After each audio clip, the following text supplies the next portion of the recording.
there everyone, welcome back to our channel. In today's video, you're gonna see how to record a WhatsApp video call with audio. So to do that, let's head over to the WhatsApp application first. Once you're there, make sure you've logged in into your desired account and then head over to a conversation.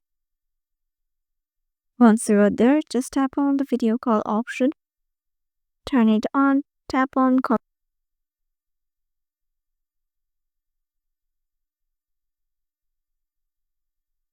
If I had just continued the video call, the voiceover won't be just loaded. So what I needed to do is once you turn on your video call, just move into your phone's video recorder or screen recorder. You'll find it in here. Just tap on it and tap on media and mic and tap on start recording once you started the video call. So yeah, this is how you can just record your video call with audio on WhatsApp. Hope this video will help you out and we will see you in the next video.